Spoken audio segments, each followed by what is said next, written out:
Fuji TV is in trouble. Can they survive this scandal? It's time for the latest news out of Japan.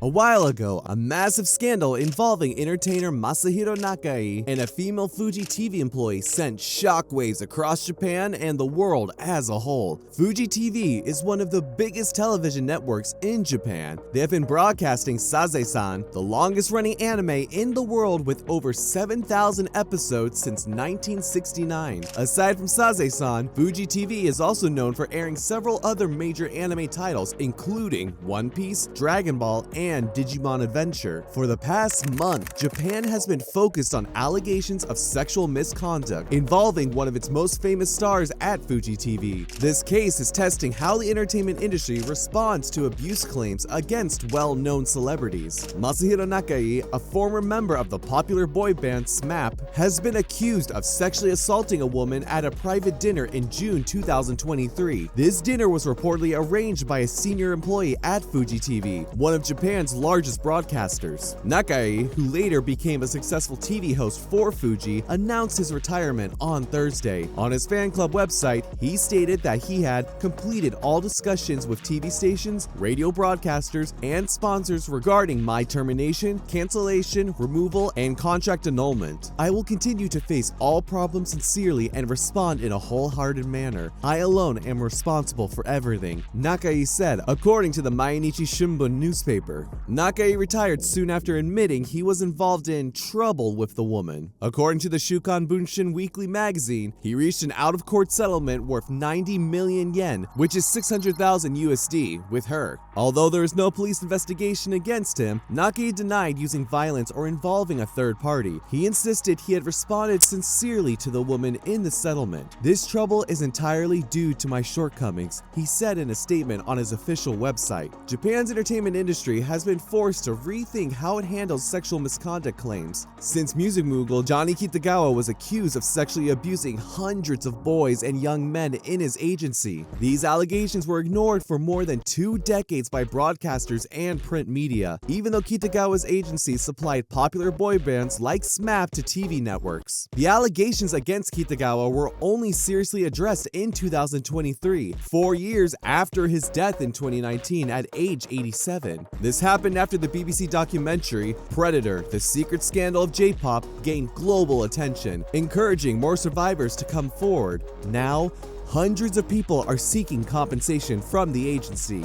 TV stations, including NHK, Japan's public broadcaster, apologized for ignoring the allegations against Kitagawa. His agency has since attempted to rebuild itself under new leadership and a different name. The scandal has also exposed other TV networks, revealing that dinners and drinking parties involving celebrities and young women are common. Nippon TV and other channels have announced investigations into whether their staff arranged similar social events. Media professor Takehiko Kagayama from Doshisha Women's College of Liberal Arts hopes this incident will push TV stations to change their practices. If women are being treated as tools to help create TV shows instead of as equal human beings, this must stop, he said. Unlike the slow response to Kitagawa's case, companies acted quickly to cut ties with Fuji TV and Nakai. More than 70 major companies, including Toyota, Nissan, and McDonald's, suspended their ads on Fuji TV. Over 350 commercials were replaced with ads promoting social awareness from the Advertising Council of Japan. Shares in Fuji Media Group dropped sharply after Rising Sun Management, an affiliate of the US fund Dalton Investments and a major shareholder in Fuji's media parent company, criticized the network's lack of transparency. The controversy around Masahiro Nakai reveals a major problem in the entertainment industry.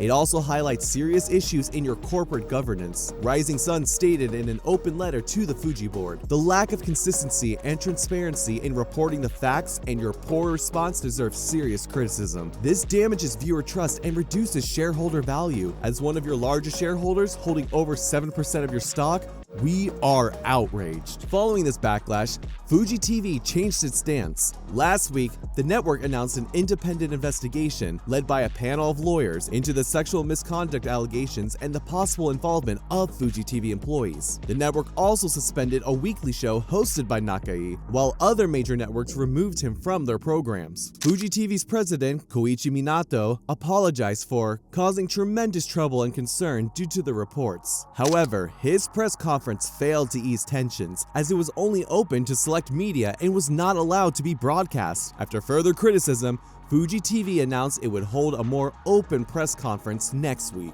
Yusuke Nakamura, the editor-in-chief of Shukan Bunshin's digital edition, noted that while TV networks quickly removed Nakai from their programs, they only launched their own investigations after Minato's press conference. Nakamura compared this case to that of Kitagawa. Bunshin first reported on Kitagawa's misconduct in 1999 and in 2004. A court recognized that he had committed sexual assault, but Japanese media continued to work with Johnny and associates and ignored the allegations, Nakamura told The Guardian. In Nakai's case, Fuji TV only acted after Rising Sun demanded answers. In both instances, the situation only progressed because of outside pressure. Broadcasters are now covering Nakai's issues, but this is partly because he became a freelance celebrity in 2020. If he had still been part of a powerful company like Johnny and Associates, I wonder if the media would have been as critical. Kaori Hayashi, a professor at the Graduate School of Interdisciplinary Information Studies at Tokyo University, said Fuji TV had miscalculated public sentiment. While the public's opinion has changed,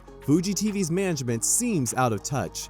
They underestimate the importance of recent scandals like those of Kitagawa and Matsumoto, she said. Fuji TV employees are reportedly upset with how management has handled the situation. The company's labor union saw a surge in members, rising from 80 at the start of last week to over 500. Employees are worried about the impact on the company. "I hope the company will change with a sense of urgency," one worker told the Asahi Shimbun. Despite these developments, some critics remain skeptical of Fuji TV's response. The weekly magazine Josei 7 first reported the allegations against Nakai in December, but the broadcaster only took action after commercial partners started pulling their support. In a sharp editorial, Mainichi Shimbun criticized the network's actions. "It seems the network is more focused on protecting itself than seeking the truth," the newspaper wrote. Given that Fuji TV is directly tied to anime, the anime community has been raving about this whole matter. A lot of fans were shocked by the news of this scandal, and some are even calling it the craziest thing they've ever heard. Some are even calling it a Japanese Diddy party. In the words of one of them, "At the risk of sounding disrespectful as hell, this feels like the plot of a hentai. I just hope the police can act fast and support the victims while making sure those who did wrong are properly punished." Well, at least that fan got a bit more serious towards the end of that tweet. And the sentiment of wanting the culprits of sexual abuse to be severely punished is one shared by a majority of fans online. One fan said, "That's disturbing. Fuji TV is either shutting down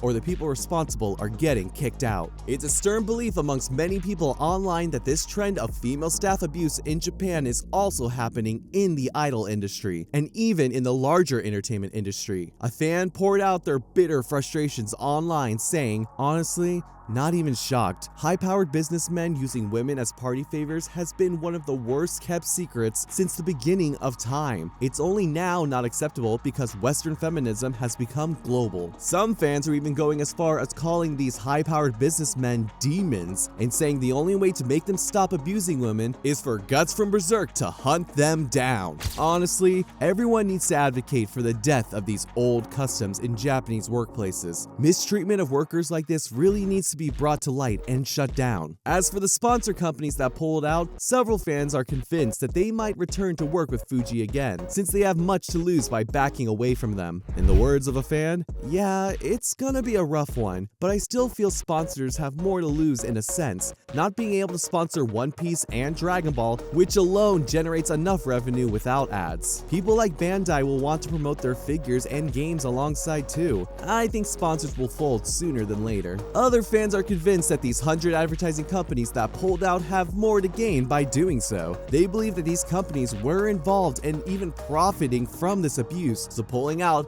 helps keep their involvement a secret. Well, this case showcased how dark the entertainment industry is behind the scenes, and I hope after all this backlash that things get better for those who are getting victimized in a similar manner. In other news, Solo Leveling Season 2 is overrated?